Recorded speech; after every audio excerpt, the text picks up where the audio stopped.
अधिष्ठात्री देवता पांडुरंग रुक्मिणी यांच्या चरणांना मनपूर्वक वंदन करते. माझे सद्गुरू परमपूज्य डॉक्टर काकांना साष्टांग नमस्कार करते. आणि आज ज्यांच्या स्मृतिप्रित्यर्थ हा कार्यक्रम इथे आयोजित केलेला आहे त्या कैलासवासी सौ मंजिरीताई कुलकर्णी यांना अभिवादन करते.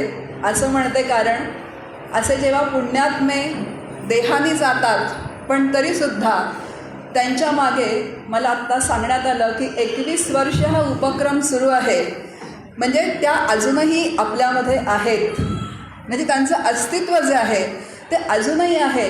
आणि त्यांच्या मागे त्यांचे जे कुटुंबीय आहेत ते सुद्धा सातत्याने एवढे वर्ष हा उपक्रम सुरू ठेवतात. याचा दुसरा अर्थ असा होतो की या संपूर्ण उपक्रमाला भगवंताचं अधिष्ठान आहे. कारण भगवंताचं अधिष्ठान असल्याशिवाय एवढं नियमाने अध्यात्मनिरूपण सुरू राहत नाही. इतर कार्यक्रम खूप सुरू राहतात, वार्षिक स्नेहसंमेलनं, त्याला वार्षिकच असं म्हणतात. पण ही अध्यात्मनिरूपण सुरू ठेवायचं असेल तर त्याला भगवंताचं अधिष्ठान लागतं, भगवंताची कृपा लागते. आणि ही भगवंताची कृपा कुलकर्णी कुटुंबियांच्या वरती असल्यामुळे या उपक्रमामध्ये आपण आज सगळे सहभागी झालेलो आहोत. आयोजकांनी मला जो विषय दिलेला आहे तो श्री समर्थांची करुणाष्टकं. करुणाष्टकं किती आहेत हो? असंख्य संख्या करुणाष्टकांची. पण आता नेहमी आपण जी दैनंदिन उपासनेमध्ये म्हणतो ती आपल्याला माहिती आहे की अनुदिन अनुतापे तापलो रामराया तुझवीण रामा मज कंठवेना समर्था मला पूर्ण वैराग्य द्यावे बुद्धी दे रघुनायका, अशी असंख्य करुणाष्टक आहेत. आणि आपण करुणाष्टके हा विषय दिला आहे, पण मला असा प्रश्न पडला की आता मी काय सांगणार करुणाष्टकं म्हणून. तर आपण अनुदिनी अनुतापे ह्याच्यातला एक श्लोक बघणार आहोत. आणि संपूर्ण करुणाष्टकांमधला समर्थांचा भाव, जो साधक भाव म्हणजे कुठला, तर जो साधक भाव आहे तो आपण बघणार आहोत. आणि तो साधक भाव माझ्या अंतःकरणामध्ये कसा निर्माण झाला पाहिजे. कारण उपासना जी असते, आता उपासनेच्या दैनंदिन उपासनेमध्ये करुणाष्टकं येतात. दैनंदिन उपासनेमध्ये आपण ती म्हणतो, म्हणजे सज्जनगडावरती ती म्हटली जातात. आणि घरामध्ये सुद्धा जर समर्थ संप्रदायाची परंपरा असेल तर दैनंदिन उपासनेमध्ये करुणाष्टकं म्हटली जातात. पण ती करुणाष्टकं समर्थांनी लिहिलेली आहेत, उपासनेचा एक भाग म्हणून ती आपण म्हणत असतो. आता ह्याला काही गैर नाही आहे, त्या पद्धतीने ही उपासना जी आहे ती उपासना घराघरांमधून होत असते.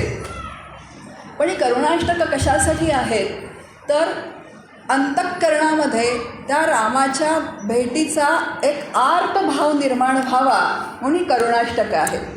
मग असा आर्तभाव एकदम निर्माण होईल का अंतःकरणात आपल्या? तर नाही होत. पण ह्या करुणाष्टकांमध्ये जो समर्थांचा अर्थभाव आहे बघा, ही समर्थांनी करुणाष्टकं जी लिहिलेली आहेत ती कधी लिहिलेली आहेत तर ती टाकळीला लिहिलेली आहेत.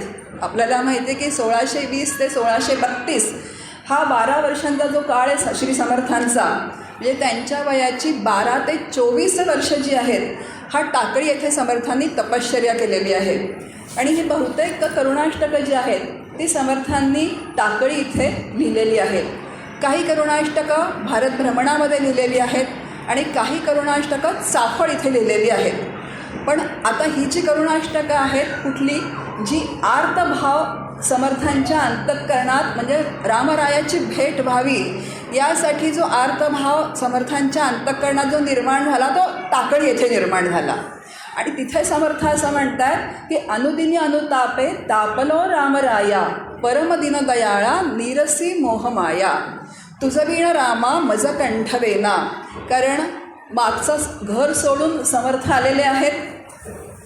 बघा, आपण थोडासा विचार करूयात समर्थांच्या चरित्राचा, खूप जास्त विचार करणार नाही आहोत आपण. आता समर्थ जे आहेत 8व्या वर्षी चिंता करीतो विश्वाची असं म्हणणारा नारायण 12व्या वर्षी लग्न मंडपातून त्यांनी पलायन केलं. आणि पलायन केल्यानंतर तो कुठे आलेला आहे तर नाशिकजवळ टाकळी इथे आलेला आहे. आता ज्या वेळेला समर्थांनी विवाह मंडपातून पलायन केलं त्याच वेळेस संपूर्ण मोहमाया समर्थांनी मागे टाकलेली आहे. काय आहे आपण याच्यातला साधक भाव बघणार आहोत. आता समर्थांनी मोहमाया संपूर्ण मागे टाकलेली आहे, मग तरी समर्थ का म्हणतात की निरसी मोहमाया? हा विचार जेव्हा आपण करायला लागतो, म्हणजे मी जेव्हा करुणाष्टकांचा अभ्यास करायला घेतला तेव्हा मला असं लक्षात आलं की ज्या अर्थी एवढं वैराग्य समर्थांच्या अंतःकरणात निर्माण झालं होतं तेव्हाच ते सोडून जाऊ शकतात सगळं. 12व्या वर्षी बघा, 8व्या वर्षी आपण आपल्या मुलांच्या मुंजी करतो, साधा गायत्री मंत्र त्यांना शिकवावा लागतो, पण 12व्या वर्षी जो मुलगा जो लग्न मंडपातून पळून जातो आणि चिंता करीतो विश्वाची म्हणून नाशिकला टाकळी इथे तपश्चर्या करतो, आणि त्या तपश्चर्येच्या काळामध्ये समर्थांनी जी करुणाष्टकं लिहिलेली आहे आणि ती करुणाष्टकं वाचल्यानंतर लक्षात येतं की समर्थांच्या जीवीचा अर्थभाव जो आहे की रामरायाला भेटण्यासाठी जी अत्यंत त्यांच्या तळमळ जी अंतःकरणामध्ये निर्माण झालेली आहे, आणि ती करुणाष्टकं वाचल्यानंतर आपल्याला असं वाटतं की समर्थांच्या रामरायांनी दर्शन दिलेलं होतं बरं का समर्थांना आधी, पण ते सगुण रूपात दर्शन दिलेलं होतं, आणि आता समर्थांना दर्शन जे हवं होतं ते स्वस्वरूपाचं हवं होतं. रामाची भेट जेव्हा असं म्हणतात समर्थ, तेव्हा त्यांना स्वस्वरूपाचं दर्शन हवं होतं, आणि हे स्वस्वरूपाचं दर्शन होत नाही आहे रामरायाचं, म्हणून समर्थांच्या अंतःकरणामध्ये ती तळमळ निर्माण झालेली होती. आता खरं हा जर भाव टिपायचा असेल समर्थांच्या अंतःकरणातला करुणाष्टकांमधला, तर आपण पण समर्थांच्या त्या उंचीवर जाणं आवश्यक आहे. समर्थांची जी उंची आहे, आता समर्थांची उंची काय आहे की संपूर्ण ते मोहमाया मागे टाकून आलेले आहेत, तिथे कुठली माया राहिलेलीच नाही आहे, इतकं वैराग्य त्या अंतःकरणात निर्माण झालेलं आहे, आणि आता फक्त रामरायाची भेट हवी आहे त्यांना. आता हा जो त्यांच्या अंतःकरणातला आपल्याला भाव जाणायचा असेल, बघा एक उदाहरण देते, दृष्टांत सांगते, म्हणजे आपल्या लक्षात येईल की तो साधक भाव जो आहे तो साधक भाव किती उंचीवर आहे आणि कुठल्या पातळीवरती आहे. दैनंदिन जीवनातलं उदाहरण दिलं की आपल्या लवकर लक्षात येतं. रोज आपण भगिनी वर्गांना माहिती आहे, हल्ली बंधुवर्ग पण बरीच स्वयंपाकघरामध्ये कामं करतो. रोज आपण कुकर लावतो वरण भाताचा. कुकर लावल्यानंतर 3 शिट्ट्या झाल्यानंतर गॅस काय करायचा असतो? बारीक करायचा असतो. गॅस बारीक आपण थोडा वेळ बारीक करतो आणि मग बंद करतो. आता गॅस बंद केल्यानंतर लगेच कुकरचं झाकण उघडता येतं का? आपण काय म्हणतो त्याला? वाफ दबायला पाहिजे, झाकण पडायला पाहिजे, त्याशिवाय भात शिजत नाही. प्रत्येकाच्या घरी प्रसंग येतो कधी ना कधीतरी असा की जेवायला बसायला 5-1 मिनटं असतात, पानं वाढली जातात आणि एकदम असं लक्षात येतं की कुकरला भात लावायचा राहिलेला आहे, आणि पटकन गृहिणी घरातली जी असते ती घाईघाईने कुकर लावते की सगळ्यांची जेवणं होईपर्यंत काय होईल, तो भात शिजेल आणि पानावरती वाढता येईल. आता कुकर लावला जातो, जेवणं पूर्ण व्हायला येतात, पण तरीसुद्धा कुकरचं झाकण पडत नाही. जर कोणी म्हटलं अगं आई टाक की त्याच्यावर थोडंसं पाणी आणि लगेच ते झाकण पाड, पण जर असं केलं तर भात व्यवस्थित शिजत नाही, तो कसा लागतो? पानसट लागतो. म्हणजे झाकण पडायलाच पाहिजे. अगदी त्या पद्धतीने ही समर्थांची करुणाष्टकं जेव्हा मी अभ्यासली तेव्हा असं लक्षात आलं की समर्थांची पूर्ण मोहमाया नष्ट झालेली आहे. त्यांचा जो साधन काळ आहे, म्हणजे साधन काळातला हा जो शेवटचा टप्पा आहे झाकण पडण्याचा, आणि साधनेच्या टप्प्यावरती साधकाच्या जीवनामध्ये एक असा टप्पा येतो की परोक्ष ज्ञान पूर्ण झालेलं असतं. सद्गुरूंनी संपूर्ण साधना करून घेतलेली असते. बघा, सद्गुरूंनी संपूर्ण शमदमांचा अभ्यास करून घेतलेला असतो, पण कुठेतरी काहीतरी केसा इतका लेश शिल्लक राहिलेला असतो, आणि त्यामुळे कारण अंतःकरण शुद्ध पवित्र झाल्याशिवाय त्या परमात्म्याची प्राप्ती होणं शक्य नाही, परमात्म्याची भेट होत नाही. मग असा कुठेतरी लेश समर्थांच्या अंतःकरणात तो किंचितसा शिल्लक राहिलेला आहे आणि त्या तळमळीतून तो झाकण पडण्याचा काळ कसा असतो, फक्त वाट बघण्याचा असतो. ते कधी पडेल माहिती नाही. आणि ते जर पडायची घाई केली तर ज्याप्रमाणे भात शिजत नाही, अगदी त्याप्रमाणे त्या साधकाला सुद्धा जर भगवंतानी लवकर आपली प्राप्ती करून दिली तर त्या साधक परिपूर्ण दशेला जात नाही.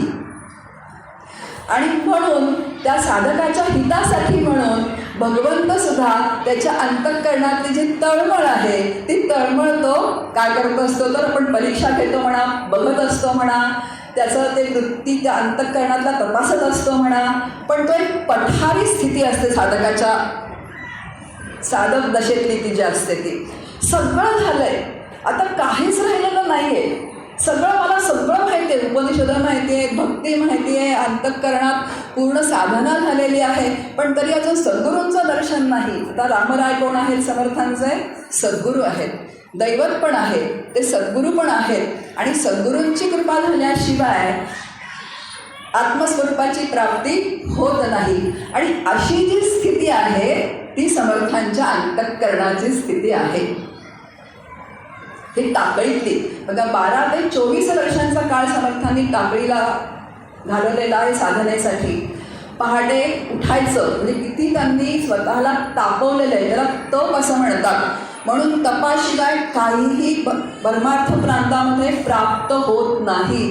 तप म्हणजे स्वतःला तापवणं. आता तापवणं म्हणजे काय, तर आपल्या ज्या सहज प्रवृत्ती आहेत त्या सहज प्रवृत्तींच्या विरुद्ध काय करणं, तर मनाला घडवणं.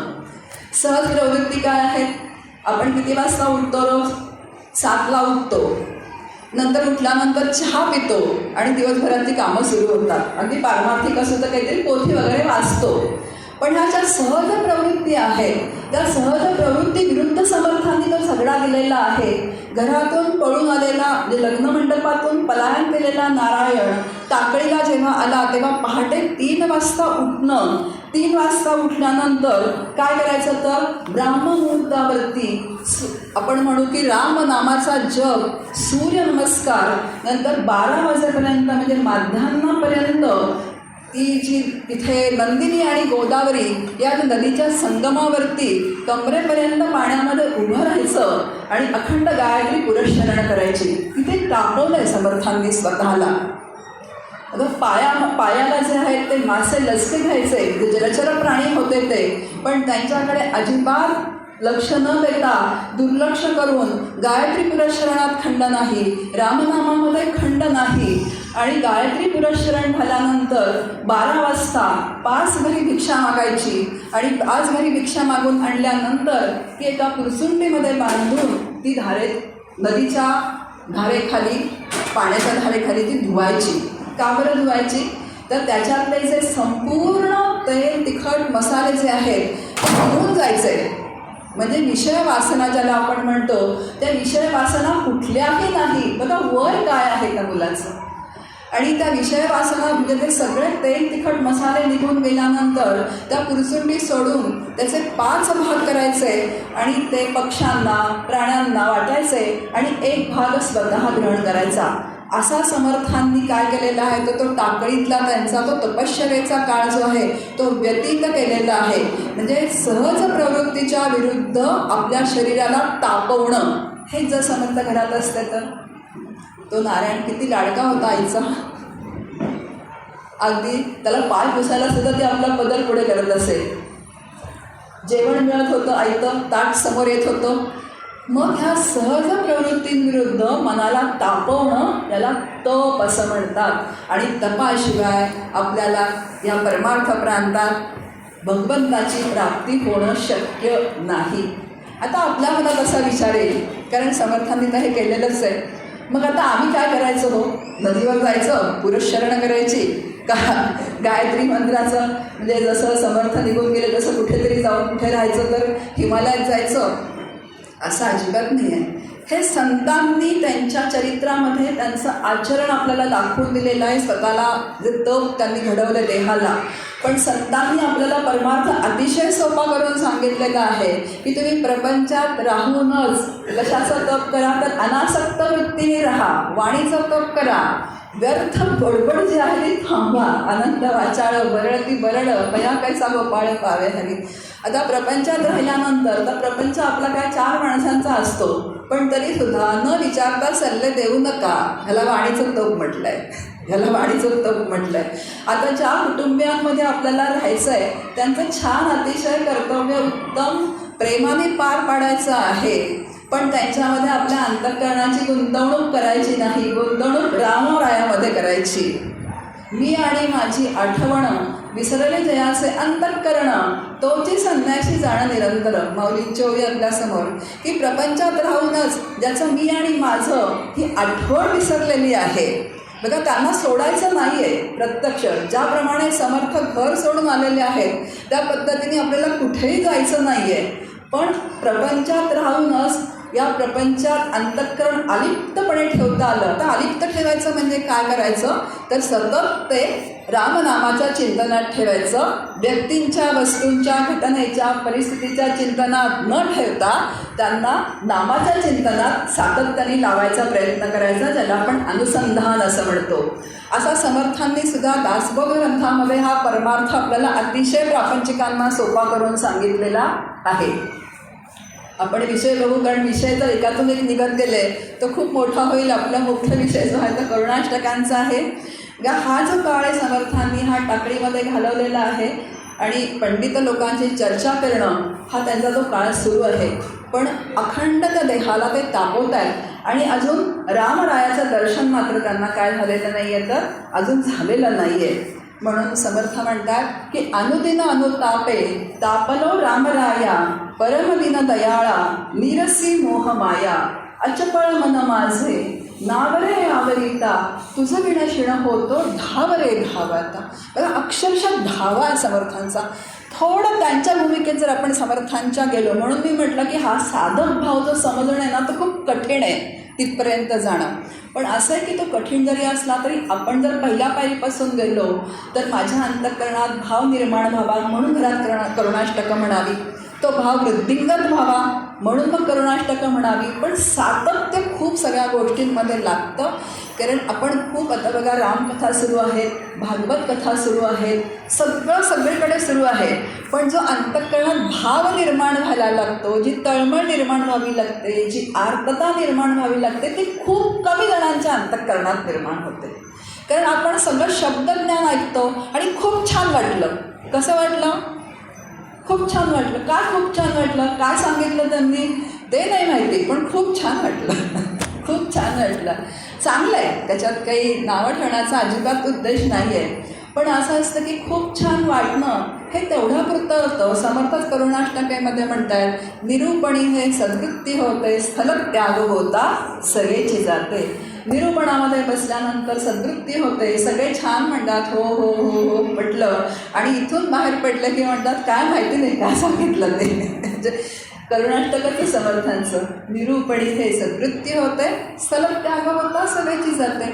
मग असं जर होत असेल तर परमार्थामधून मला काय मिळालं हा कधी आपण लाखादुखा करतो का? की मी इतके वर्ष इतकं श्रवण करते आहे, पण माझ्या अंतःकरणामध्ये शांती, तृप्ती, समाधान, निर्भयता, आनंद हे वाढतं राहतं आहे का सातत्याने? आणि ते वाढतं राहत असेल तर कुणालाही विचारण्याची आवश्यकता नाही, माझा परमार्थ बरोबर चालला आहे. आणि वाढतं राहत नसेल तर अजून काहीतरी कमी आहे, अजून मला काहीतरी उपासना किंवा काहीतरी अभ्यास करण्याची आवश्यकता आहे, असा आपणच आपला ताळा घालायचा. कुणालाही विचारायच्या भानगडीत पडायचं नाही.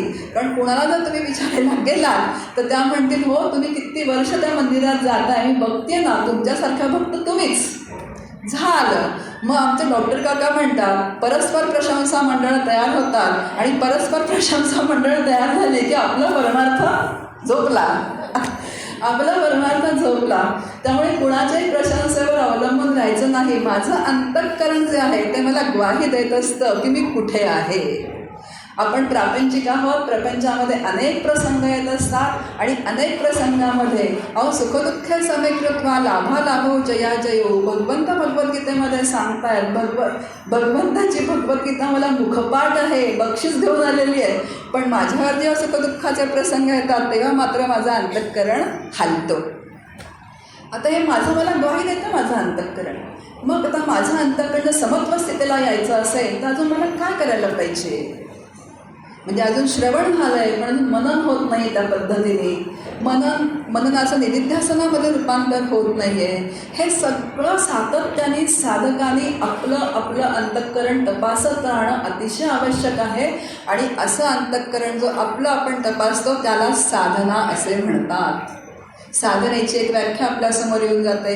नाही तर साधना म्हटलं की लोकांच्या डोक्यात खूप काही असतं साधकांच्या, की अहो इकडे जाऊ का साधना करायला, तिकडे जाऊ का, आमचं मन शांत राहत नाही, मग किती माळा करू ते तुम्ही सांगा, माशी साधना करू का, तशी साधना करू का, मग ध्यानाला बसू का. असं अजिबात काही करायची गरज नाही आहे.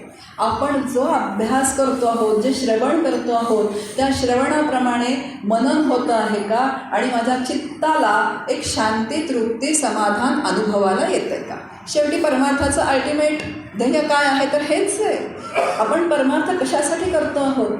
समर्थ बघा, करुणाष्टकानंतर उपासनेच्या पुस्तकामध्ये शेजारतीमध्ये राम आणि दास दोघे पहुडले धामी, हेही बोलावया दुजान उरे ते धामी. ही स्थिती आहे. हा समर्थांचा साधन काळ आहे. आणि ही स्थिती आहे की राम आणि दास काय झाले तर एकरूपच झाले. आणि असं एकरूप जर व्हायचं असेल तर हा साधक भाव जो आहे, अंतःकरणात जी तळमळ आहे, ती अंतःकरणात तळमळ निर्माण व्हायची असेल तर सतत भगवंताचा सहवास, भगवंताबद्दल काय म्हणून नामसंकीर्तन, गुणसंकीर्तन, लीला संकीर्तन सातत्याने करत राहायचं. आणि नुसतं करत राहायचं म्हणजे खूप करत राहायचं, त्याचं मनन झालं पाहिजे. बघा, आपण जेव्हा अन्न खातो तेव्हा ते पचलं तरच ते शरीरावर दिसतं. नाहीतर आपण म्हणतो नुसतं खातोय पण अंगावर काही दिसत नाही, नुसते हाडं दिसत आहेत. त्याप्रमाणे जर आपण खाल्लेलं म्हणजे जे श्रवण केलेलं आहे त्याचं मनन झालं ना, तर त्या व्यक्तीच्या देहबोलीतनं ते तुम्हाला अनुभवाला येतच की अरे इतके वर्ष हे ऐकतात ना, खरंच त्यांची काय बदललेली आहे पूर्ण. तर आपण अंतःकरणाची स्थिती त्यांची पूर्ण बदललेली आहे. मग हे आपलं आता दुसरे म्हणतीलच, पण आपल्याला पहिलं जे कळणं आहे, हे कळणं जे आहे ते खूप महत्त्वाचं आहे. म्हणजे समर्थ जे म्हणतात अनुदिनी अनुतापे, मी खूप तापलो आहे. कारण का तर मी सतत काय आहे तर बघा, एवढा काळ समर्थ तिथे तपश्चर्या करतायत, पण बाकीच्या लोकांना मात्र विपरीत वाटतंय. हा खूप काळ आहे बरं का. म्हणजे जसं आपण समर्थांच्या काळी समर्थ जेव्हा तपश्चर्या करत होते, 12 वर्षांचा हा जो काळ आहे, तेव्हा समर्थांचं ते आचरण बघून आजूबाजूचे सर्वसामान्य जे होते ते समर्थांना नावं ठेवत होते. ते म्हणायचे की काय हा वेडा मुलगा, की खरं म्हणजे आत्ता या वयात लग्न करावं, छान काय तर पत्नी आणावी, घरदार प्रपंच करावा, आणि मात्र काय तर हा आपला काहीतरी पाण्यामध्ये काय उभा राहतो, भिक्षा काय मागतो, वणवण भटकतोय नुसता. याचे आईबाबा जे आहेत ते घरी वाट बघत असतील. कारण प्रापंचिक माणसाला प्रापंचिक माणसाची स्थिती बरोबर माहिती असते, कारण तो पुढे त्याची उडीच जात नाही. माझ्या मुलीचं लग्न झालं नाही तर दुसरी लगेच मला सल्ला देते, अगं असं कर, कारण तिला माहिती की तिच्या मुलीचं लग्न झालेलं नसताना तिला काय अडचणी आल्यात. म्हणजे प्रापंचिक माणूस हा समान स्तरावरती असतो आणि तो अंतःकरण जाणत असतो. पण जो एक साधक सिद्ध दशेकडे जाण्यासाठी निघालेला आहे त्याला जाणण्यासाठी तसं त्याचं अंतःकरण नसतंच. आणि त्यामुळे हे सगळे जे प्रापंचिक सर्वसामान्य जे आहेत ते मात्र इथे नारायणाला काय करतात तर खूप नावं ठेवत आहेत, दगडं मारत आहेत, वेडा म्हणत आहेत. पण तरीसुद्धा समर्थांच्या अंतःकरणाची त्याही वयामध्ये स्थिती यत्किंचितसुद्धा विचलित झालेली नाही आहे. आता विचलित कुठे झाली तर करुणाष्टकांमध्ये झाली. त्यांनी सर्वसामान्यांसारखं आपलं दुःख आपल्या शेजारच्याला सांगितलेलं नाही, आपल्या घरातल्यांना सांगितलेलं नाही. काय हो ही लोक मला त्रास देतात अशी कुठेही तक्रार केलेली नाही आहे. ती तक्रार जी केली ती फक्त रामरायापाशी केलेली आहे. आणि आपलं बरोबर असं असतं की आपल्याला त्रास झाला की आपण आधी सगळ्यांना चाचपतो आणि कुणाकडनं उत्तर मिळालं नाही की मग भगवंताकडे जातो. आपल्याला माहिती आहे द्रौपदी वस्त्रहरणाचा प्रसंग, की द्रौपदी वस्त्रहरण जेव्हा झालं तेव्हा तिने सगळ्यांकडे बघितलं, पण कोणीही तिला वस्त्र पुरवलं नाही. तिचा आधार, तिची बाजू कोणीही घेतलेली नाही आहे. शेवटी तिला असं लक्षात आलं की आता हे कोणीही आपले नाही आहेत. तेव्हा तिने जी आतमधून जी हाक मारली ती भगवंताला, आणि भगवंत धावून आलेले आहेत. आणि हे संतांना माहिती असतं की आपला फक्त एकच भगवंत आहे, आणि तोच माझी करुणाष्टक, म्हणजे करुणा म्हणजे प्रार्थना जो आहे, तो माझी प्रार्थना तोच एक ऐकणार आहे. आता ह्याच्यामध्ये अजून एक मुद्दा जो आहे की करुणाष्टक म्हटल्यानंतर आपल्याला असं वाटतं की अष्टक म्हणजे 8 संख्या वगैरे आहे की नाही, पण करुणाष्टकांचा आणि 8 संख्येचा काही संबंध नाही आहे. करुणाष्टक जर आपण बघितली तर काही 15 संख्या आहे, काही 9 संख्या आहे, अशी वेगवेगळ्या पद्धतीने समर्थांनी ती करुणाष्टकं लिहिलेली आहेत. आपला विषय जो चालला होता की त्या म्हणजे समर्थांनी जी प्रार्थना केलेली आहे ती रामरायाला केलेली आहे. आणि म्हणून समर्थ म्हणतात, अरे मी रोज ताप माझ्या देहाला देतोय, अनुदिनी अनुतापे तापलो रामराया परमदिन दयाळा नीरसी मोहमाया. आता तू माझी मोहमाया कर तर निराश कर. बघा शब्द खूप छान वापरतात संत. नीरसी म्हटलंय, घालवून टाक असं म्हटलं नाही आहे. नीरसी म्हणजे त्या मोहमायेचा हळूहळू हळूहळू विवेकाने निराश झाला पाहिजे. एकदम ही सगळी मोहमाया आहे, मी सोडून चाललंय असं कधी होत नाही. संत जे विचार सांगतात त्या विचारांप्रमाणे, कारण समर्थ जे टाकळीमध्ये असताना वास्तव्याला नाशिकला यायचं आहे, आणि नाशिकमध्ये ग्रंथालयामध्ये अनेक ग्रंथांचा समर्थांनी अभ्यास समर्थ करत होते, अनेक पंडित लोकांशी चर्चा करत होते. ब्रह्मसत्य जगन मिथ्या या सिद्धांतावरती ते काय चर्चा श्रवण करत होते, ऐकत होते, त्या पद्धतीचे ग्रंथ अभ्यासत होते. म्हणून त्या मायेचा काय होत होता तर हळूहळू त्यांच्या निराश होत होता. निराश आपण निचरा ज्याला म्हणतो की नाही, त्या पद्धतीने निराश व्हावा लागतो. आणि असा निराश झाल्यानंतर म्हणून मी सुरुवातीला जे म्हटलं की शब्दज्ञान तर ते संतच होतं, पण तरीसुद्धा संत जे जगून दाखवतात त्यांचं आचरण जे असतं ते आपल्याला आदर्श व्हावं म्हणून त्यांचं असतं. खरं तर ते सिद्ध अवतारी पुरुष म्हणूनच जन्माला आलेले असतात. समर्थांच्या 24 पिढ्या सूर्योपासना होती, आणि रामनवमीच्या दिवशी 12 वाजता समर्थ जन्माला आलेले आहेत. पण तरीसुद्धा आपल्या सर्वसामान्यांना की आम्हालासुद्धा साधना करावी लागते, म्हणून काही साधन काळ जो आहे तो संतांच्या चरित्रामध्ये आपल्याला बघायला मिळतो. नाहीतर होतं काय, आपण म्हणू की अहो ते संत होते म्हणून त्यांना जमलं, आम्हाला काय जमणार. म्हणजे आपण काय झालो त्यांच्यापासून अलिप्त झालो. मग आपल्याला काय सोपं असतं. समर्थ रामदास स्वामी महाराज की जय, जय जय रघुवीर समर्थ म्हटलं की त्यांचा आमचा संबंध संपला, आणि आम्ही आमच्या घरी ते त्यांच्या ठिकाणी ब्रह्मज्ञ आहेतच. पण असं होऊ नये म्हणून समर्थ म्हणजे सगळ्या संतांनी, माऊलींचं चरित्र घ्या, तुकोबांचं चरित्र घ्या, सगळ्या संतांनी आपल्यासाठी हे सुखदुःखाचे जे आहेत ते सगळे झेललेले आहेत, प्रसंग जे आहेत ते. मग आपल्यालाही वाटतं अरे नाही, आपल्याला दुःख झालं असं नाही, समर्थांना पण दुःख झालं, माऊलींना पण दुःख झालं, सर्वसामान्यांनी त्यांना पण त्रास दिलेला आहे. मग मी सामान्य साधक म्हणून मी जेव्हा जन्माला येते, मला श्रीगुरूंचा अनुग्रह प्राप्त झाल्यानंतर तेव्हा साधक म्हणून साधना करताना जो मला त्रास होतो तो कुठे होतो, आणि तो त्रास काय असतो. जे मी 24 वर्ष सिनेमा बघत होते तो आता सिनेमा बघणं मी सोडलं, पण तरी घरातले म्हणतात की अगं सिनेमा बघायला चल, पण मला सिनेमा बघायला जायचं नसतं. आता हाच थोडासा झगडा आहे जो असेल तर मनाचा. किंवा म्हणतात पावभाजी खा, तर आता जेव्हा भगवंत म्हणत आहेत की सत्वगुणे भगवत भक्ती, सत्वगुणे भगवत भक्ती असं समर्थ म्हणत आहेत, आणि भगवद्गीतेमध्ये सत्वगुणाचा आहार असावा असं आपल्याला कोण सांगतंय, भगवंत सांगतायत. मग आता साधक म्हणून हा झगडा आहे की नाही माझा घरामध्ये सुद्धा.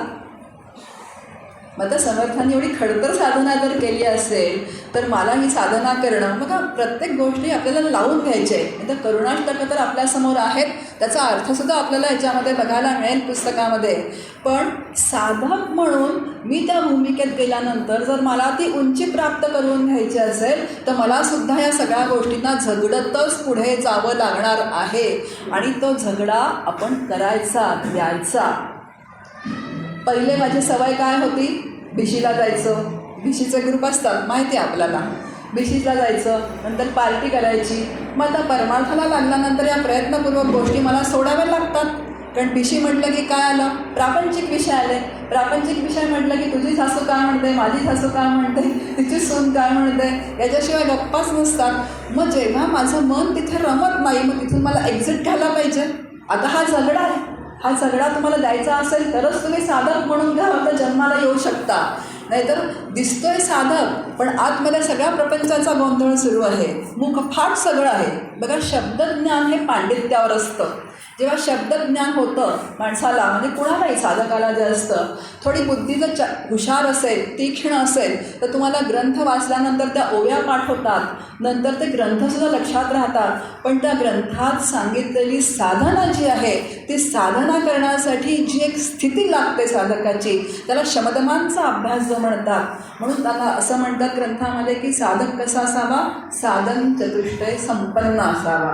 शम, दम, श्रद्धा, उपरम, समाधान, तितिक्षा, विवेक, वैराग्य यांनी युक्त असावा. आणि हे केल्याशिवाय ही पहिली पायरीच आहे. कुठलाही तुम्ही पारमार्थिक ग्रंथ हातात घ्या, त्याच्यामध्ये साधकाला ही पहिली पायरी ओलांडावीच लागते, त्याशिवाय पुढे परमार्थ नाही आहे. नामस्मरण जरी म्हटलं तरीसुद्धा ज्या मुखाने आपण नाम घेतो आहोत किंवा ज्या वाणीने आपण नाम घेतो आहोत, ती वाणी पवित्र राहावी म्हणून त्या वाणीचं उपद्व्याप थांबवणं हे कुणाचं काम आहे, माझंच काम आहे. आता बघा, इथे समर्थ जे आहेत ते आपल्याला तेच सांगतात की तापवणं म्हणून समर्थ घर सोडून आलेले आहेत. कारण चित्त एकाग्र व्हावं, तिथे कुठली व्यवधानं नसावीत म्हणून. आणि खरं म्हणजे समर्थांपेक्षा आपल्याला परमार्थ अवघड आहे. समर्थ घर सोडून आलेले आहेत, आपल्याला प्रपंचात राहून त्या व्यक्तींमध्ये राहूनच परमार्थ साधायचा आहे. आणि हे खूप कठीण आहे. पण व्यक्तींना सोडून आपल्याला जाता येत नाही आहे. त्या व्यक्तींना जे आहे ते काय करायचं आपल्याला, तर सगळं सहन करत, अनुकूल असतील आणि प्रतिकूल असतील तरीसुद्धा सगळ्यांना सहन करत त्यातूनच आपल्याला मार्ग काढायचा आहे. आता तुकोबा प्रापंचिक आहे, ते म्हणतात आपल्याला ना की अंतर्बाह्य मन आणि जग आम्हाला काय देतं आहे, तर त्रास देतं आहे.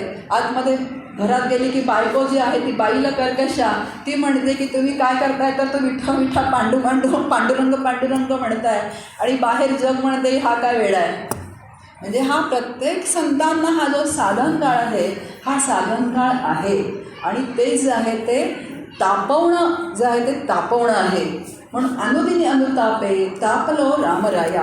आता अजून एक त्याच्यामध्ये असा मुद्दा आहे की मी जे सांगितलं की आता समर्थांचा अगदी एवढासा इतकासा लेश, म्हणजे आपण केसा इतका म्हणून राहिला आहे.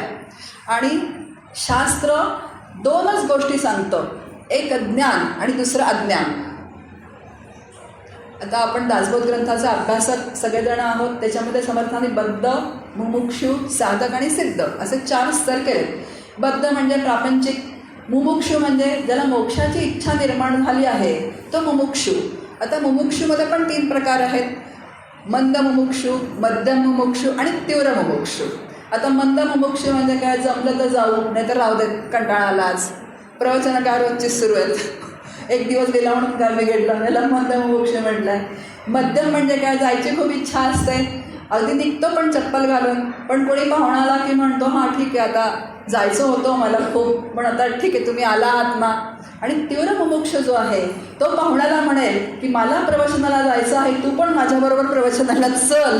त्याला जर आवड असेल तर तो येईल, नाही तर पुढच्या वेळेस म्हणेल की यांची प्रवचनाची वेळ टाळून जाऊया ताईंची, नाहीतर आपल्याला फुकटचं प्रवचन ऐकायला मिळतं.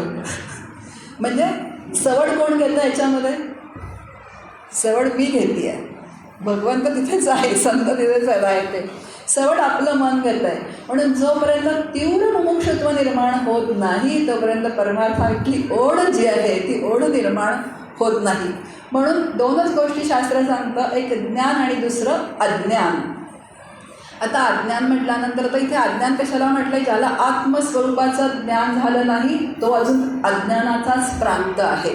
म्हणजे समर्थसुद्धा अजून अज्ञानामध्येच आहेत. मला सांगायचा मुद्दा हा आहे की त्यांना आता त्यांची साधना खूप एका उच्च स्तरावरती गेलेली आहे, पण तरी समर्थ अजून अज्ञानामध्येच आहेत, कारण त्यांना अजून काय झालेलं नाही आहे तर त्या भगवंताचं म्हणजे रामरायाचं म्हणजे स्वस्वरूपाचं जे आहे ते दर्शन झालेलं नाही आहे. आणि अज्ञान म्हणजे हा द्वैतातला प्रांत आहे सगळा, तो अविद्येतला प्रांत आहे सगळा. द्वितीयाद्वयी भयं भवती, जिथे दोन आहे तिथे काय आहे तर सतत अजून किंचितसं भय आहे, की अजून तर पूर्ण आनंद जो आहे तो पूर्ण आनंद तिथे प्रगट झालेला नाही आहे. म्हणून अनुदिनी अनुतापे तापनो रामराया परमदिन दयाळा नीरसी मोहमाया, अशी रामरायाची करुणा मागतायत की आता सगळं माझं मागे सुटलेलं आहे रे रामराया, पण आता फक्त तुझं दर्शन मला हवं आहे. आणि आता कसं आहे ना, ती माया जी आहे म्हणजे जी घराकडची जी माया आहे ती सुद्धा मला अजून काय आहे तर कुठेतरी आईची आठवण येते आहे मला, आणि अजून माझं मन कुठेतरी मागे जात आहे. जे श्रेष्ठ आहेत त्यांचं पण अजून मला स्मरण कुठेतरी किंचितसं होतं आहे, कारण अजून तुझं दर्शन मला झालेलं नाही आहे. आणि तुझं दर्शन झाल्यानंतरच ही मोहमाया नष्ट होणार आहे, पण तोपर्यंत हे माझं जे मन आहे हे चपळ मन जे आहे ते मला सातत्याने काय करतं आहे तर ते मागे ओढतं आहे. आणि ते प्रपंचामध्ये ओढत असल्यामुळे फक्त मला क्षीण होतो आहे. क्षीण म्हणजे काय तर दुःख होतं आहे. आणि हा क्षीण कधी संपेल? तुझं दर्शन झाल्यानंतरच जो आहे तो हा क्षीण जो आहे हा संपणार आहे. म्हणून तुझं विण शिण होतो धाव रे धावाता. आता माझे मन मला स्वस्थ बसू देत नाही आहे. कुठे बघा कसं असतं ना, आपल्या मनामध्ये इतके विचार असतात, कुठेतरी वेगळा विचार आला तर आपण म्हणतो की मला स्वस्थ वाटत नाही आज, कारण आपण प्रपंचाला अनुकूल असतो. आपण प्रपंचाला अनुकूल असतो. जर प्रपंचाची घडी व्यवस्थित असेल तर आपलं मन स्वस्थ असतं. कसं सुख एक धागा सुखाचा जर तारी हे वस्त्र मानवा, ते म्हटलं ना त्यांनी की कसं हे सगळं जीवनाचं वस्त्र एकदम जरतारी आहे. जीवनात ही घडी अशीच राहू दे. जीवनात ही घडी जर आपली स्थिर राहिली तर आपलं मन कसं असतं? स्थिर असतं. आणि कुठेतरी काहीतरी एखादी घटना अशी झाली की आपलं मन काय होतं तर अस्थिर होऊन जातं. बरोबर. आता ही प्रापंचिकांची स्थिती आहे. आता समर्थांच्या मनाची जी स्थिती आहे ती कशी आहे तर समर्थांचं मन जे आहे ते अत्यंत काय तर स्थिर झालेलं आहे, पण कुठेतरी एवढासा जर त्यांना तिथे स्मरण झालं आपल्या मातेचं किंवा आपल्या बंधूंचं तर तिथे किंचितचं मन ते खाली येतं आहे, पण ते सुद्धा त्यांना ते अचपळ वाटतंय. पण ते पण त्यांना काय वाटतं तर ते चंचल वाटतंय. म्हणून ते म्हणतात अचपळ मन माझे नावरे आवरिता. आता हे माझं मन आवरत नाही आहे आणि तुझ्या दर्शनाशिवाय ते शांत होणार नाही. म्हणून तू काय करतं? तू दर्शन दे. खरं म्हणजे ह्याचा अर्थ जर सांगायला गेला ना तर आपल्याला किती दिवस सांगत करुणाष्टक आपल्यालाही याची निरूपणं करता येतील. पण आता अगदी मी धावता आढावा घेते असं आपण म्हणूयात, कारण असं मी एका या अनुदिनी अनुतापेचं सुद्धा अजून 15 ते 20 मिनिटं जर आता निरूपण चाललं तर पुढचं सारांश रूपाने जे आपल्याला बघायचं आहे ते आपलं राहून जाईल. ते म्हणतात नीरसी मोहमाया. ही मोहमायेचा तू काय कर तर निराश कर. आता ही मोहमायेचं स्वरूप काय आहे हो? आता तुम्ही म्हणाली सगळी मायाच आहे. आता या मायेचा निराश कसा करायचा तर त्या मायेच्या निराशाचा पण एक अभ्यास आहे. आता माझा देह पण काय आहे तर ही मायाच आहे की नाही.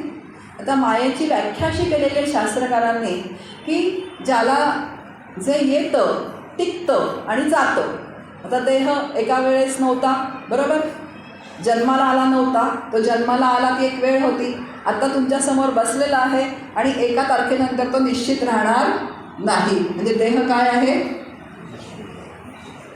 म्हणा जोरात माईक आहे, म्हणजे मग लक्षात येईल की हा देह पण कसा आहे तर मिथ्या आहे, हा माईक आहे. ह्या देहाने जो प्रपंच मांडलेला आहे, ज्या घरामध्ये मी राहते, जे माझे कुटुंबीय आहेत ते पण कसे आहेत? माईक आहेत. आता माझ्या आधीचे जे सगळे होते ते गेले की नाही हो? ज्यांच्या स्मृतिप्रित्यर्थ आपण इथे प्रवचन माला करतो आहे, देह जेव्हा जन्माला येतो तेव्हा तो गेल्याशिवाय राहत नाही. आपण पण त्याच पंथावर सगळेजण आहोत आणि ह्यालाच माया असं म्हटलेलं आहे. आज आपण जन्माला येणं, टिकणं आणि मृत्यूपंथाने जाणं. आता देहाला काही काळाचं आयुष्य असतं, किती एक 60, 70, 100 शतायू आपण म्हणू 100 वर्षांचं आहे. आणि जगाला सुद्धा त्याचं आयुष्य आहे, ज्याला उत्पत्ती स्थिती लय आपण म्हणतो. जग पण निर्माण झालेलं आहे, त्याला करोडो वर्षांचं आयुष्य, पण त्याला पण आयुष्य आहे. आणि म्हणून देहादी जगत असं शास्त्र शब्द वापरतं. म्हणून देहादी जगत हे काय आहे तर संपूर्णपणे मिथ्या आहे. आता मी मिथ्या हे सांगितलं, पण त्याचे ॲप्लिकेशन्स कसे करायचे हा दुसरा प्रश्न आला. आता माझ्या मोहमायेचा निराश कसा करायचा. आता बघा, मी एक प्रश्न विचारते, हा देह मला मिळालेला आहे का मी आणलेला आहे?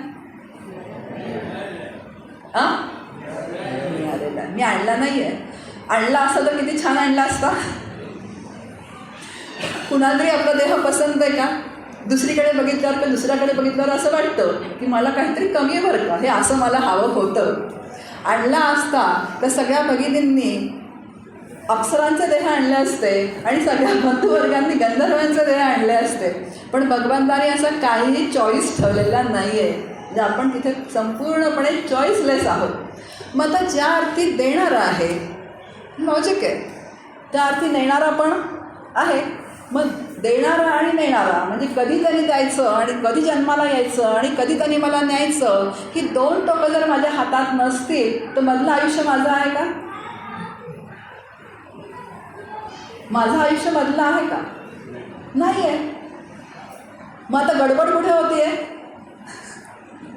मधलं आयुष्य माझं आहे हे मी धरून चाललेली असल्यामुळे, म्हणजे मी करता आहे, मी भोगता आहे, माझ्या मनासारखं झालं पाहिजे, मी केलं म्हणून होतं, या प्रपंचासाठी मी हाडाची काढं केली, रक्ताचं पाणी केलं, जीवाचं रान केलं. गडबड इथे. आणि ही माया आहे. ही काय आहे? ही सगळी माया. अगदी थोडक्यात सांगते, ही सगळी माया आहे. आणि या मायेमध्ये गुंतलेलं असल्यामुळे आपल्याला तो भगवंताची प्राप्ती, समर्थांची स्थिती येणं तर खूप दूर आहे, पण त्या अंतःकरणामध्ये त्या भाव निर्माण होणं सुद्धा खूप कठीण आहे. जो भाव निर्माण व्हायला पाहिजे अंतःकरणात की हे रामराया तू मला कधी भेटशील, तू कधी भेटशील, हा भाव जेव्हा निर्माण होईल ना तेव्हा ती माया आपोआपच दूर गेलेली असेल. आणि जेव्हा माया दूर जाते ना तेव्हा तिथे फक्त एकच शाश्वत भगवंत असतो. ती मायेला खरं स्थानच नाही आहे, पण तिला आपण घट्ट धरून ठेवलेलं आहे. मी करता, मी भोगता, हे जग सत्य. आणि म्हणून संतांना सांगावं लागतं, मी करता ऐसे म्हणसी, तेणे तू दुःखी होसी, राम करता म्हणता पावसी, अशा कीर्ती प्रताप. ही साधना सांगतात आपल्याला समर्थ. मग ही साधना करा त्या पद्धतीने. मी करता नाही आहे, हा देह जो आहे तो मला मिळालेला आहे, हा मिळालेला आहे त्या अर्थी नेणारा आहे, त्यामुळे तो कसा आहे तर तो मिथ्या आहे. असा छान शास्त्रशुद्ध विचार करायचा आणि या मोहमायेचा निराश करायचा. आता मी सांगत नाही, समर्थांनी दासबोध ग्रंथामध्ये सांगून ठेवलेले आहे सगळे विचार आपल्याला. आता मी, माझा देह, घर कुणाचं आहे? माझं. माझं बोर्ड लागलं आहे त्या घरावरती, तुम्हाला माहिती नाही माझं घर? आम्ही तिथे राहतो. आता माझं घर, आता जेव्हा आपण हा प्लॉट प्राधिकरणामध्ये मोठे मोठे प्लॉट होते, जेव्हा घरं बांधली आपण तेव्हा आपल्याला किती छान वाटायचं घराकडे बघून. मी एवढं घर बांधलं. आता घर जेव्हा बांधतो आपण प्रॉपर्टी कार्डवरती आपलं नाव असतं, वास्तुशांत करतो, तिथं स्वामित्व माझ्याकडे आहे, म्हणजे मालकी माझी आहे. पण हळूहळू त्या घरामध्ये आपण राहायला लागल्यानंतर त्या घराविषयी ममत्व निर्माण व्हायला लागतं. आणि ममत्व निर्माण झालं की तुम्ही सगळे जा गावाला, पण मी काही येणार नाही, कारण घरात चोरबीर शिरला तर, घरं फोडली तर, घरात काय जीव गुंतला.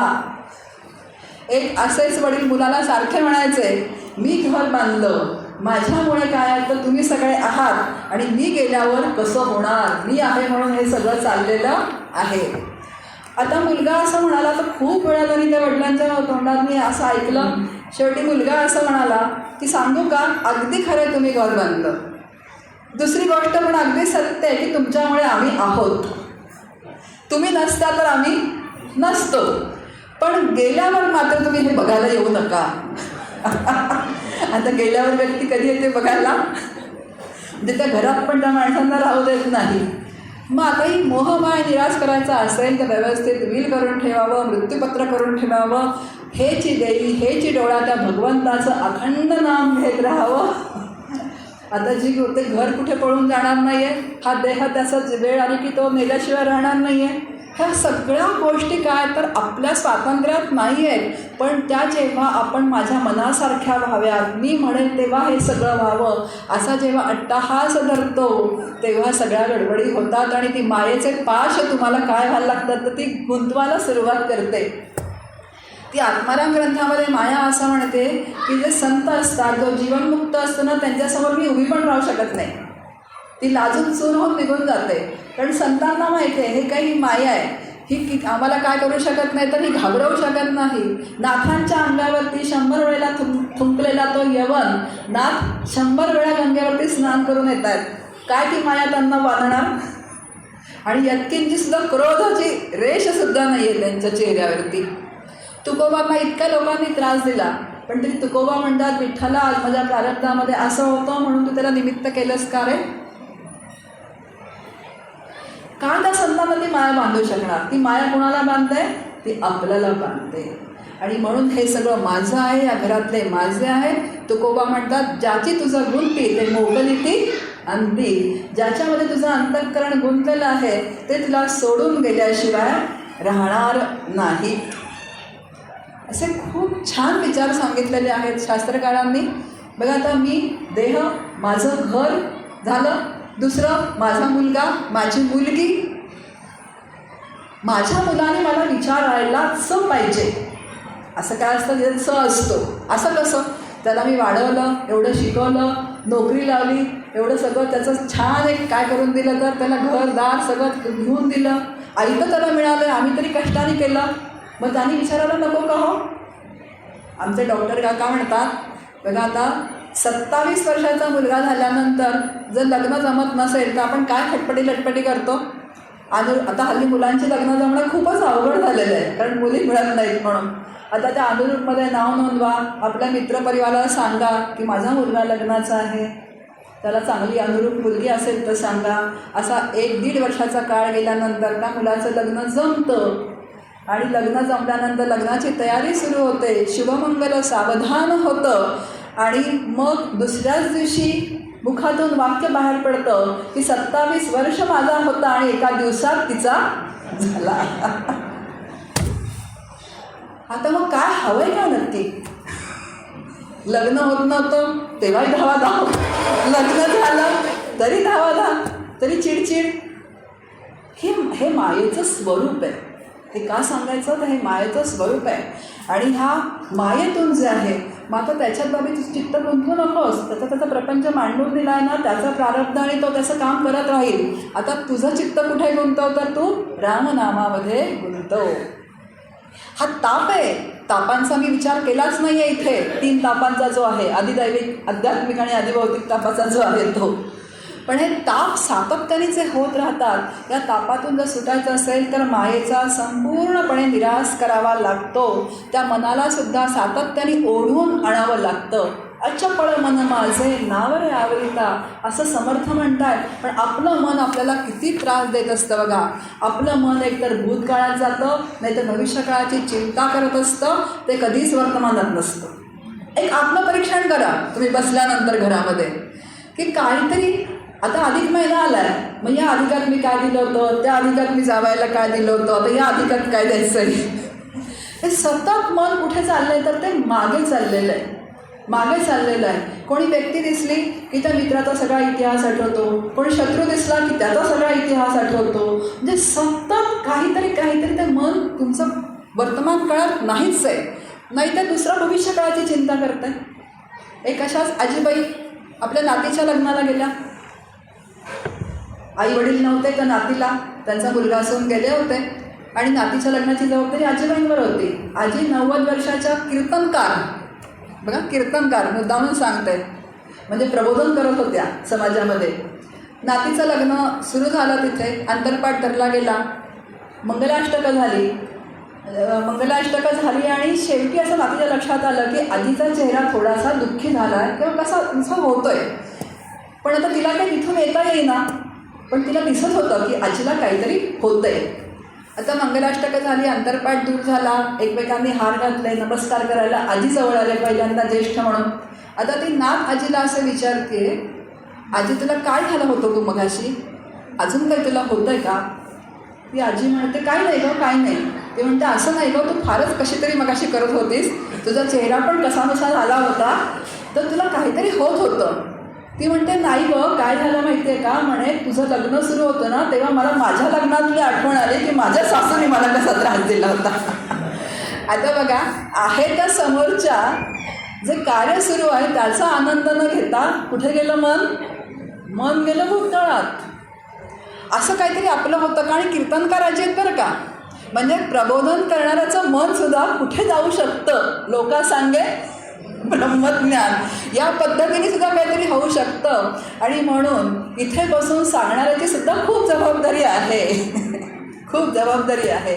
मग जेव्हा भूतकाळात मन जातं मग त्याला ओढून आणायचं वर्तमान काळात. भविष्यकाळात जेव्हा मन जातं, जेव्हा त्या रामराय हे जे दैवत आहे माझं, त्या दैवताला राम असो विठ्ठल असो दत्त असो जे माझं उपास्य दैवत आहे, त्या उपास्य दैवताला जर मी अनन्य शरणागत असेन तर काय होईल. रामाने ठेवलं तसं तेव्हा होईल, जेव्हा व्हायचं तेव्हा होईल. इतकी निवांत स्थिती असते का आपली. मन कुठे असतं. आता अमेरिकेमध्ये बरंच जे काय सगळं सुरू आहे प्रकरण, आणि ज्यांची मुलं तिकडे आहेत किंवा जे त्यांच्या मनामध्ये नुसती खळबळ सुरू आहे. आता मुलं कदाचित त्यांचे प्रयत्न सगळे करतायत कारण ते प्रॅक्टिकल आहेत, तिथे राहत आहेत ते. पण इथे जे आईवडील आहेत किंवा नातेवाईक आहेत तेच अस्वस्थ झालेले आहेत. काय होईल आणि कसं होईल.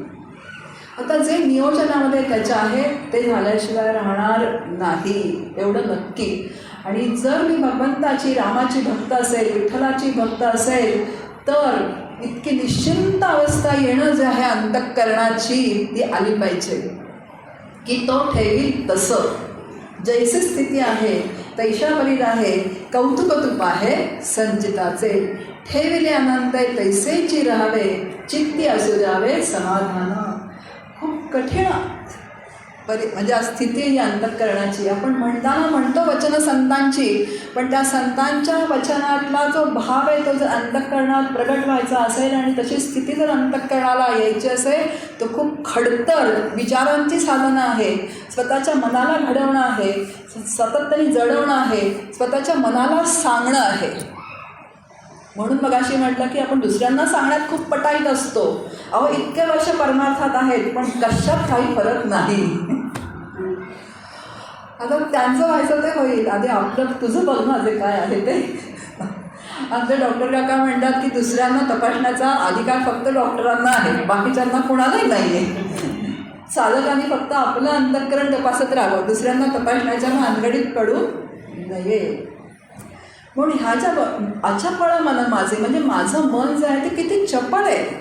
आणि जेव्हा ते वर्तमानामध्ये असतं तीच समाधी स्थिती आहे. माऊलींची ओवी आपल्यासमोर. पुढील पैसा पारुखे मागील स्मरावे ते ठाके ऐसिये सरसिये भूमिके समाधी राहे. म्हणजे भूतकाळातलं स्मरण करू नका, भविष्यकाळाची चिंता करू नका, आणि अशी जी स्थिती आहे तीच समाधी स्थिती आहे. बस. सोपं वाटतंय पण करून बघा की मनामध्ये कुठलेही विचार येऊ द्यायचे नाही. आणि हा अभ्यास करावा लागतो. म्हणून भगवंत म्हणतात अर्जुनाला अभ्यासेन तू कौंतेय वैराग्येच बोह्यते.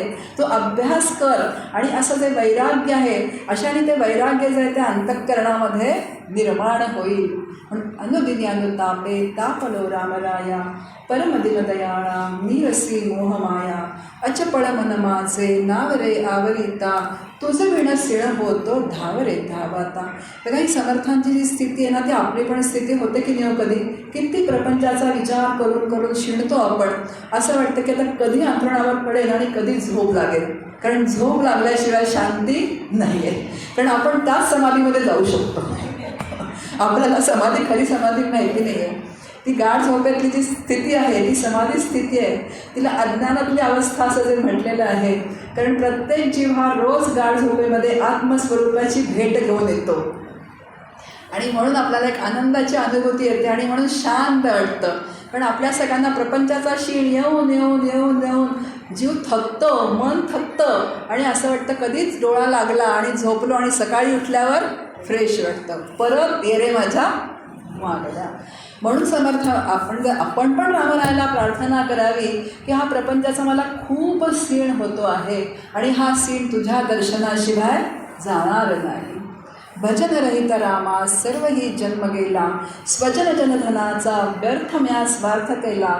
रघुपतिमती माझी आपुलीशी करावी, सकळ त्यजुनी भावे कास तुझी धरावी. हा संपूर्ण नरदेह जो आहे तो भजन करण्या वाचून गेला. आता असं जर आपण वचन ऐकलं तर आपल्याला वाटेल की आम्ही तर भजन खूप करतोय, मग असं का समर्थ म्हणतात. आता आपलं भजन कसं चालू आहे, 100%तलं 90% प्रपंचाचं आणि 10% भगवंताचं. 10% भगवंताचं. बघा खूप शिबिरं होतात, गावोगावी रामकथा भागवत कथा सुरू आहेत. त्याचे खूप छान वर्गीकरण आमचे डॉक्टर काका करतात. 100%तले जे आहे 90% लोक असं म्हणतात की किती जेवण छान होतं ना तिथे, अगदी राहण्याची पण व्यवस्था छान केली होती. AC, आता तर AC लागतात सगळ्यांना, AC रूम लागतात. AC होता, राहण्याची सोय छान होती, जाण्या येण्याची व्यवस्था छान केली होती आमची, काही कमी नव्हतं. आणि त्याच्यातले काय पुढचे 4% खूप छान आजूबाजूला आम्ही ठिकाणं बघून आलो, गेलो होतो ना मग कशाला भागवताला रामकथेला, मग ते आजूबाजूचं कसं सोडायचं ते बघून आलो. आणि मग म्हणजे राहायला जो 1% असतो तो कुठेतरी धुगधुगीचा परमार्थ असतो, असा जो परमार्थ असतो. आणि असा जेव्हा आमचा परमार्थ चालतो तो कसा असतो, जसं म्हणू की आपण उत्पत्तीवर काही पडलं की तो विसतो, त्याप्रमाणे अगदी एखादा जर जीवनामध्ये दुःखाचा प्रसंग आला तर रामा काय माझ्या वाटाला असं का, हा दुगदुगीचा परमार्थ जो असतो तो अशा तऱ्हेचा असतो. मग आता आपली धडधडती मशाल व्हावी आणि एखादा ओंडका पेटवायचा असेल, ज्या पद्धतीने समर्थांनी जे कार्य केलेलं आहे, आधी स्वतःला तापवलं, धडधडती मशाल झाले, रामस्वरूप झाले, संपूर्ण त्यांना भगवंताची रामरायाची अनुभूती संपूर्ण या जगतामध्ये या चराचरामध्ये यायला लागली आणि त्या पद्धतीने ते काम करतायत. म्हणजे त्यांच्या अंतःकरणावरती कुणीही काहीही कितीही दोषारोप केले तरी अंतःकरण यत्किंचित सुद्धा विचलित झालेलं नाही आहे. असे समर्थांची अशी काय आहे तर ती स्थिती आहे. आणि या स्थितीतून त्यांनी संपूर्ण पुढे काय केलेलं आहे तर कार्य केलेलं आहे. म्हणून भजन रहित रामा, म्हणून रामरायासमोर बसावं, म्हणावं की तुझं भजन जे आहे ते तूच माझ्या अंतःकरणामध्ये त्या भजनाचा भाव जो आहे तो निर्माण कर. आजपर्यंत मी स्वजन जन धन यांच्याच मागे धावत होते आणि हे जे आहेत ते कसे आहेत, सगळे स्वजन म्हणतात ना की स्मशानापर्यंत येतात स्वजन आणि परत जातात. धन जे आहे, समर्थ म्हणतात संपत्ती दुपारची सावली, वयसा तरी निघून गेली. ती दुपारची सावली आहे, कायमस्वरूपी तशी राहत नाही. स्वजन जन धनाचा व्यर्थ म्या स्वार्थ केला, संपूर्ण आयुष्य ती संपत्ती का कमवण्यामध्ये घालवलं, तुझं मी नाव घेतलं नाही.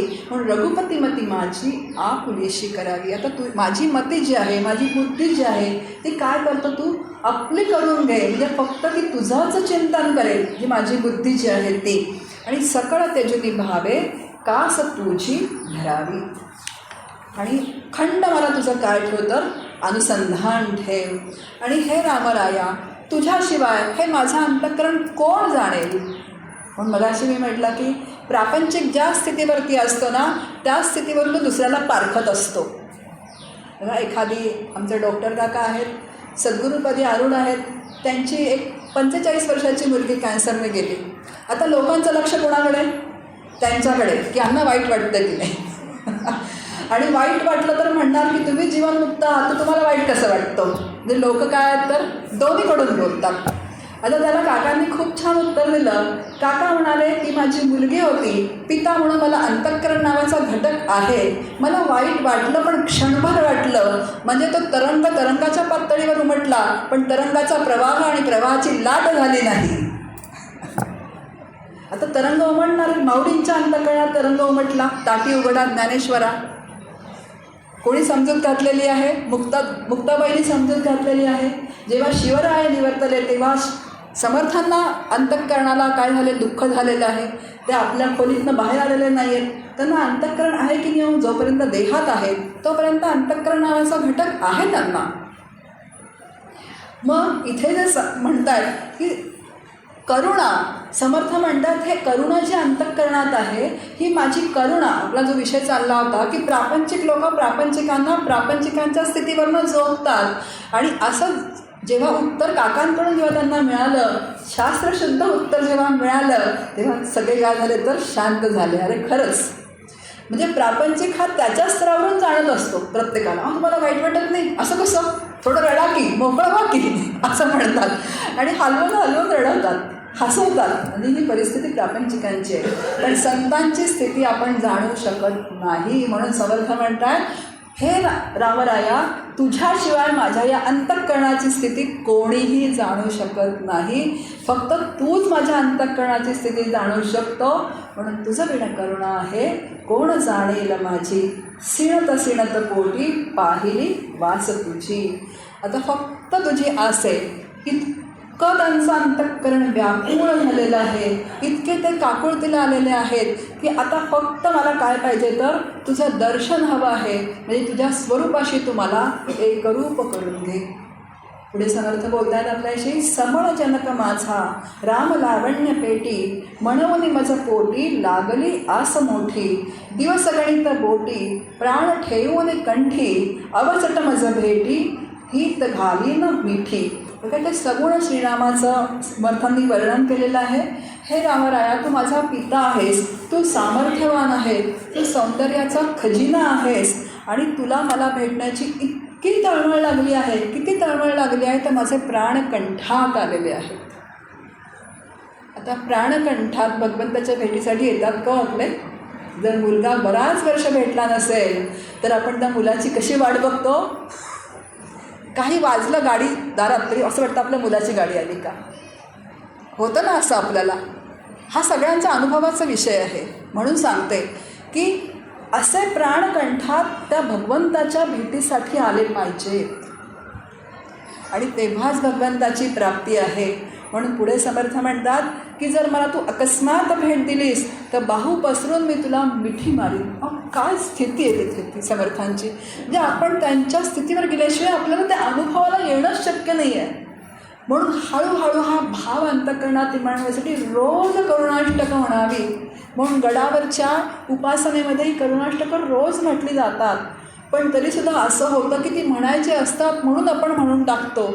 पण समर्थांचा भाव जीवितचा जे आर्त आहे ते आपल्या अंतःकरणात जर प्रगट व्हायचं असेल तर तो साधक भाव अंतःकरणात काय व्हावा लागतो तर तो निर्माण व्हावा लागतो. जनमी जनक माया लेकरू काय जाणे, पयन लगत मुखे हाणता वत्स नेणे, जळधरकण आशा लागली चातकासी, हिमकर अवलोकी पक्षिया भूमिवासी. बघा, जननी जनक माया लेकरू काय जाणे. हा मातापित्यांची माया बालकाला काय समजेलो. बघा, वासरू जेव्हा गाईच्या कासेला तोंड लावतं तेव्हा ती गाय ती वासराला काय करते तर ती लाथाडते. पण तरीसुद्धा ते वासरू जे आहे ते आईजवळ यायचं म्हणून काय तर सतत तिला भिडत असतं. अगदी त्या पद्धतीने त्या ह्या माझ्या अंतःकरणात जी आहे ती कितीही जरी संकट आली तरीसुद्धा तुझी माया जी आहे ती अजिबात कमी होऊ देऊ नकोस. खूप साधक दशेतली ही स्थिती समर्थ सांगतात आपल्याला. खूप जागोजागी साधकाला खाचखळके येत असतात आणि त्या पद्धतीनं तो साधक जात असतो. संतांचा जय जयकार आज वर्षानुवर्ष उगाचच होत नाही आहे. त्यांनी त्या पद्धतीने साधना देहाला कष्टवलेलं आहे आणि म्हणून आज एवढे वर्ष 450 वर्ष झालं आहे. पण आज समर्थांचा माऊलींचा 750 वर्षानंतर आपण आज जय जयकार करतो आहे. कारण त्यांनी स्वतःला तापवलेलं आहे. खडतर प्रयत्न आहे, चिकाटी आहे, चित्ताची एकाग्रता आहे. कुणाला प्रपंच करावासा वाटत नाही, सगळ्यांना करावासा वाटतो. पण तरी सगळं सोडून संतांनी आपल्यासाठी हे आदर्श घालून दिलेले आहेत. समर्थ म्हणतात चातक पक्षी पावसाच्या पाण्याची जशी वाट बघतो एकाग्रतेने तसा ती वाट बघतोय. आत्माराम ग्रंथामध्ये समर्थ म्हणतात चातक पक्षी वरीचा वरी, चंचू पसरून थेंबुटा धरी, जीवन सकळी अवघेरी भूमंडळीचे. जो चातक पक्षी संपूर्ण भूमंडळीचं जीवन अवघड करतो, फक्त पावसाचं पाणी त्याच्या चोचीत कधी पडेल याची तो एकाग्रतेने वाट बघत असतो. चकोर हा पक्षी जो आहे तो चंद्रकिरणांची वाट बघत असतो. आणि अगदी त्याप्रमाणे माझ्या अंतःकरणाला तुझ्या भेटीची काय लागलेली आहे तर तळमळ लागलेली आहे. तुझं विना माझं तैसे जाहले देवराया, विलग विषम काळी तुटली सर्व माया. सकळ जन सखा तू स्वामी आणिक नाही, वमक वमन जैसे त्यागिले सर्व काही. बघा, आता वासराची उपमा दिली, चातकाची दिली, चकोर पक्षाची दिली. समर्थ म्हणतात अगदी त्याप्रमाणे मी तुझ्या भेटीसाठी तळमळतो आहे. काळ अनुकूल नाही आहे, कारण त्यावेळेचा जर काळ आपण बघितला, समर्थांचा काळ जो आहे तो गुलामगिरीचा काळ होता. अत्यंत बिकट काळ आहे आणि मी सगळे मायापाश तोडून इथे आलेलो आहे आणि तुझ्याखेरीज मला कोणीसुद्धा नाही आहे रे, असं ते म्हणतात. आता तू जर मला भेटला नाहीस तर मला मागे परता येत नाही आणि पुढे तुझ्याकडे आल्याशिवाय मला गत्यंतर नाही आहे. म्हणजे किती ती स्थिती आहे समर्थांची. सगळं हे मी विषय सुख जे आहे ते मागे टाकून आलेलं आहे. समर्थ प्रपंचाचे आपल्याला सांगतात, सुख सुख म्हणत आहे दुःख ठाकून आले, भजन सकळ गेले चित्त दुःशित झाले. मला सुख प्राप्त होईल, सुख प्राप्त होईल असं वाटतंय, पण अजून माझ्या अंतःकरणात दुःखच आहे, कारण अजून आनंद स्वरूप, आनंद घन, सच्चिदानंद घन भगवंताची प्राप्ती झालेली नाही आहे आणि माझं चित्त दुःशित होत आहे. कुठेतरी ते मला मागे ओढतं आहे. म्हणून जळचर जळवासी नेणती त्या जळासी, निशिदिन तुझ पासी चूकलो गुणरासी. भूमिधर निगमासी वर्णवेना जयासी, सकळ भुवनवासी भेटी दे रामदासी. समर्थ म्हणतात, ज्याप्रमाणे पाण्यात राहणाऱ्या माशांना, आता पाण्यामध्ये अनेक प्राणी राहत असतात पण त्यांना त्याचं काही वेगळेपण असतं का? काहीच नसतं. ते त्याच्या आता पाण्याची थोरवी जाणतच नाही. ज्यांना पाणी मिळत नाही त्यांना त्याचं माहिती असतं की पाण्याचं महत्त्व काय आहे ते. अगदी त्याप्रमाणे तू सगळ्या चराचरामध्ये भरून आहेस, तू माझ्या अंतःकरणात आहे, सगळीकडे तू आहे, पण केवळ अज्ञानामुळे मला तुझं आकलन होत नाही आहे. आता अज्ञान म्हणजे काय? मगाशी मी सांगितलं त्याप्रमाणे अगदी लेश शिल्लक राहिलं. म्हणजे आपण काय म्हणू, एक पाय वाळूवर आहे आणि एक पाय समुद्रात आहे असं म्हणू की आता फक्त तो पाय उचलून त्या समुद्रामध्ये टाकायचा आहे, म्हणजे त्या परब्रह्म स्वरूपामध्ये तो उंबरठा ओलांडायचा आहे. इतकी स्थिती समर्थांची आहे फक्त. आणि समर्थांच्या अंतःकरणाची व्याकुळता आहे. ते म्हणत आहेत की एवढंसं अज्ञान शिल्लक राहिलेलं आहे, पण तुझ्या कृपेशिवाय ते जाणार नाही आहे. बघा, तर इथे एक महत्त्वाचा मुद्दा आहे की जो साधक असतो, जेव्हा श्रीगुरूंचा अनुग्रह होतो तेव्हा श्रीगुरू त्या साधकाला साधना सांगतात. काय असेल, नामसाधना असेल, ध्यानसाधना असेल किंवा एखाद्या ग्रंथाचा अभ्यास असेल, आणि त्यांच्याच मार्गदर्शनाखाली जेव्हा साधक साधना करत राहतो सातत्याने, 12 वर्षांचा काळ, 14 वर्षांचा काळ, आपल्याला असं वाटतं की दासबोध आत्ता एकदा वाचला कळला, दोनदा वाचला कळला, असं होत नाही. मी असंच काकांना एकदा म्हटलं, डॉक्टर काका आमचा दासबोध 3दा झाला, आता दुसरा ग्रंथ सांगा.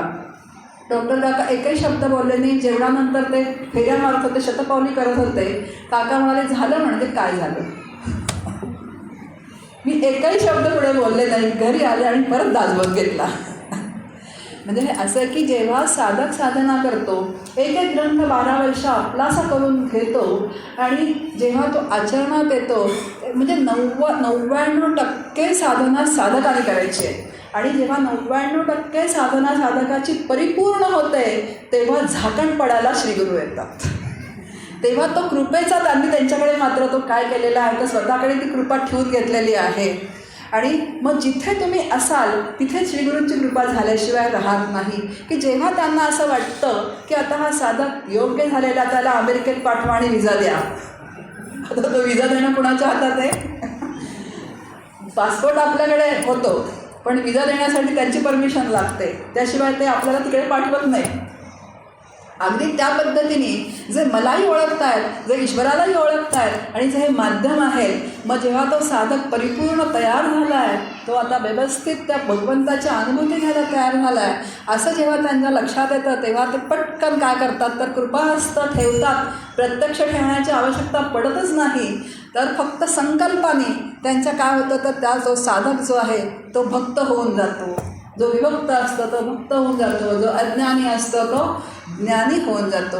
म्हणून समर्थ म्हणतात की तुझी थोरवी आहे, ब्रह्मस्वरूप जे आहे ते सहस्त्रफळांचा जो नाव आहे बघा, भूमिधर निगमासी वर्णवेना तयासी, ज्यांनी पृथ्वी धारण केलेली आहे आपल्या फण्यावरती त्याला सुद्धा तू अनुभवाला येत नाही आहेस. वेदश्रुतीसुद्धा काय म्हणतात तर नेती नेती म्हणतात, तिथे माझ्या अज्ञानाची काय स्थिती आहे, तुझ्या कृपेशिवाय मला तरणोपाय नाही, तूच माझं हे अज्ञान नाहीसं कर. अशी ही करुणा, जी आर्त प्रार्थना, जी अंतःकरणाची आर्तता निर्माण झालेली आहे, त्या आर्ततेतून भगवंताची प्राप्ती. आता भगवंताला समर्थांनी सांगितलंय मला पूर्ण वैराग्य द्यावे. बघा समर्थांची करुणाष्टक वाचा.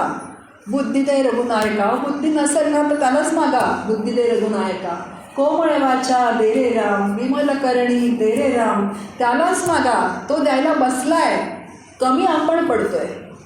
तो तर उदार हस्त द्यायला बसलाय, पण तो कमी आपण कुठे पडतो, फक्त आपण शब्द म्हणतो.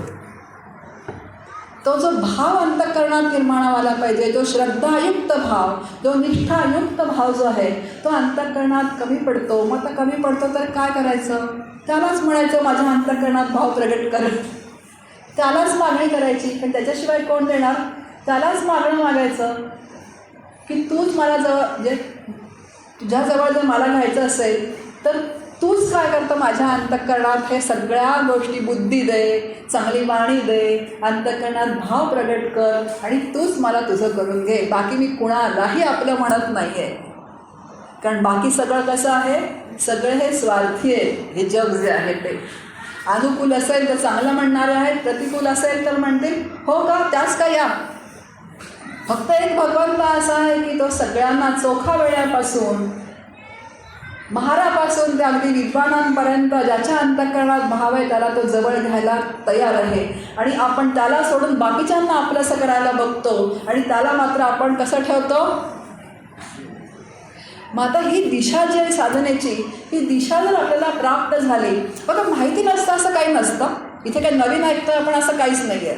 सगळ्या गोष्टी माहिती असतात, पण माहिती जरी असल्या तरी त्या पद्धतीने विचार चॅनलाइज जे व्हायला लागतात, त्या पद्धतीने ते चॅनलाइज जर झाले तर आपण तशी कृती जर करायला लागलो, त्या पद्धतीने तशी भगवंताची उपासना करायला लागलो तर फार लवकर काम आपलं होऊन जातं. कारण आपण पसारा हा परमार्थामध्ये खूप आहे. जसं आमचे डॉक्टर काका म्हणतात, काळ काम वेगाचं गणित बघितलं, काळ माहिती नाही किती येतो आपल्या हातामध्ये. तुम्ही म्हणाल आज प्रवचन करत होत्या, अहो गेल्या, असं कसं, काम तर खूप आहे. एका ग्रंथाचा अभ्यास करायला 12 वर्ष, तर अजून तर किती ग्रंथ आहेत संतांचे. आणि वेग तर फार मंद असतं प्रपंचामधला आपला, जर वेळ मिळाला तर. मग आता या सगळ्यामध्ये या सगळ्याचं वर्म शोधायचं आणि मला काय करायचं आहे हे जर मला बरोबर कळलं तर मग आपला रामाची भेट व्हायला फारसा वेळ लागणार नाही. ज्या पद्धतीने करुणाष्टक समर्थांनी म्हटली, तोच भाव आपल्या अंतःकरणात निर्माण व्हावा, ही प्रार्थना आपण रामरायाजवळ करू, पांडुरंग रुक्मिणीजवळ करू, सगळ्या संतांजवळ करू, सद्गुरूंजवळ करू आणि त्यांनाच शरणागत आपण राहूयात आणि त्यांनाच विनंती करू की आमच्या अंतःकरणात हा भाव निर्माण होऊ दे. जय जय रघुवीर समर्थ.